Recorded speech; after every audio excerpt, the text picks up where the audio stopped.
دلته خو د دې حکومت ته د پی ټی آی نو دوی څه کوي احتجاج کوي ځان ته کوي. وزیر اعلی صاحب ویل چې حالات ټیک نه دي، بل طرف ته بل ورځ جلسه ده په هغې حواله به څه وایي؟ په قام په کم امتحان کې دی، په قام باندې کم اور بل دی، قام په کم وینو کې لت پت دی او هغې سره د پښتنو د قاتل د عمران خان غم دی کور په کور او کوڅه په کوڅه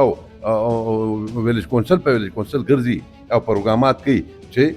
د قاتل لپاره او د غل لپاره راوځي. رسول ته وګورئ د دې ځای د کړکۍ چې دا کولاو کوي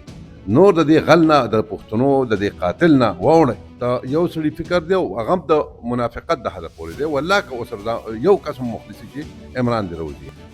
دا مونږ افسوس په دې کوو چې یاره مثال په طور باندې دا عمران خان خو د صوبې حکومت یا د صوبې عدالتونو نه دی جیل کړی، دا خو په سپریم کورټ جیل کړی دی. په کار دا ده چې دی روان شي د دې ځای نه او دی اسلام آباد ته لاړ شي، هلته کې درنه وکړي، هلته کې خپل احتجاج ریکارډ کړي یا هلته کې چې څه کول غواړي ولیکي. دلته خو د دې حکومت ته د پی ټی آی نو دوی څه کوي احتجاج کوي ځان ته کوي. دا خو زمونږ فرض دی چې موږ دلته که احتجاج کوو د پی ټی آی حکومت ته به کوو، موږ به د مرکز حکومت ته کوو، مسلم لیگ حکومت ته یا د پیپل پارټۍ حکومت ته. نو دلته خو مطلب دا چې دوی په اقتدار کې دي، دا ډېره شرم خبره ده او په کار دا ده چې بیا دا کم حالات روان دي او دا کم واقعات وشو دی له اخلاقاً په کار داري چې دوی دا خپل پروګرام منسوخ کړي.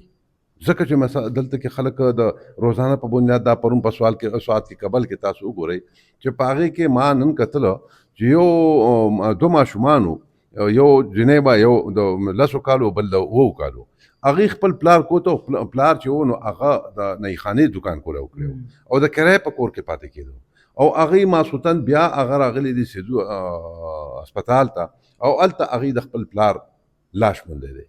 داسې حالات دي. بلې غاړې ته مته چې په دې کې لکه د 4 خویندو د 5 خویندو یو ورور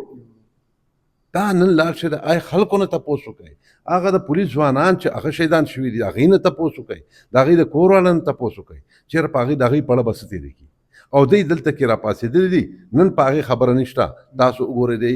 کور په کور او کوڅه په کوڅه او ویلج کونسل په ویلج کونسل ګرځي او پروګرامات کوي چې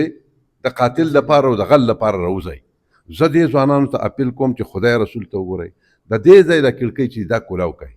نور د دې غل نه د پښتنو د دې قاتل نه واوړئ چې دې د پښتنو قاتل ته صحیح سزا میلاو شي چې کم از کم نن زما پښتانه بچي، زما پښتنې خویندې، زما پښتنې میندې چې هغه په کومه طریقه په کم تکلیف کې او د کم جړا سره مخ دي په کار دا ده چې دی د هغه په خپل ځای پرېږدي او د پښتنو چې دی په حکومت کې دي چې دوی کم از کم بندوبست وکړي.